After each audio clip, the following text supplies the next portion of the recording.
Great question. When operationalizing a process of project management, I think one of the first things you have to look at is the organization. Are you doing this for a organization that does fewer projects with smaller teams? Or are you doing this for an organization that is bigger? They're doing a lot more projects. They have a lot more people, a lot more moving parts because the process is going to differ between what organization you're doing. You're trying to make a process for. I think when operationalizing the process of project management to achieve a competitive advantage, it involves a few different steps.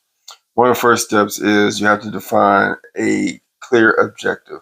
Exactly what are we trying to do here? Establish clear, measurable goals that align with the strategic vision of the organization. So that comes into doing a little bit of homework, a little bit of research on the organization, and figuring out that organization's mission, vision, and kind of how their values align. Another key step would be to develop multi-project management capabilities. You want to implement an effective multi-project management system that allows the development and introduction of new products faster, more reliable, and at a less cost than competitors. That's where you're going to get your advantage at, streamlining your process pretty much. Um, Another thing that you're going to want to do is focus on customer satisfaction, right? Because that's probably one of the most important things. What does the customer want? Is the customer happy? Um, you want to prioritize the development of products and services that provide the greatest amount of customer satisfaction, as this is the basis of competitiveness. If the customer is not happy with your product or what you're bringing to the table, it doesn't matter what you do. It's not going to be good, right? You're going to get beat out by your competitors. So you want to focus on customer satisfaction. Another key would be strategic project leadership. Adopt a strategic project leadership which focuses on achieving long-term business results rather than just completing tasks.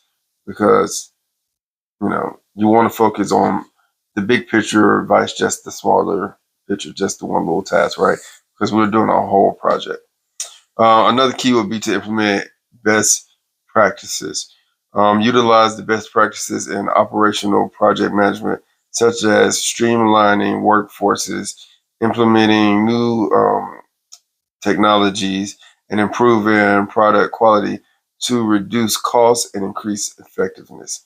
What so After we're doing each one of these practices and different things like that, what we definitely want to do is we want to have some system of feedback, some type of feedback report that says, hey, this is what we did good, this is what we can improve on.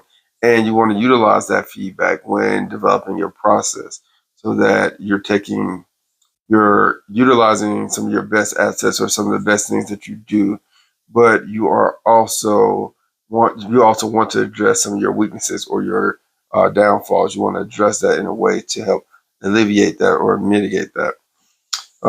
Another key that you want to do is monitor and adjust. Continuously monitor the process and make necessary adjustments to stay aligned with the strategic goals and respond to market changes. This can be done in various ways. I've seen it done in various ways, but one of the ways is kind of getting a small focus group together and saying, all right, this is our process, this is what we've been doing. What has worked really good and what hasn't worked very well.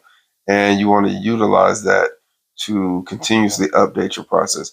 I don't think this is a one time thing, right?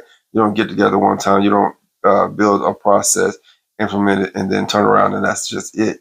Because as time goes, technology gets better and just changes happen in life. What you'll notice is that you may have to change your actual process in order to meet the needs of today. Or, like we talked about, if a company is smaller or bigger, you may have to adjust, for the size for what we're doing, what the project is right now. You want to have that room of flexibility. By following these steps, organizations can create a project management process that not only supports their current operation, but also positions them for the future growth and success in a competitive market.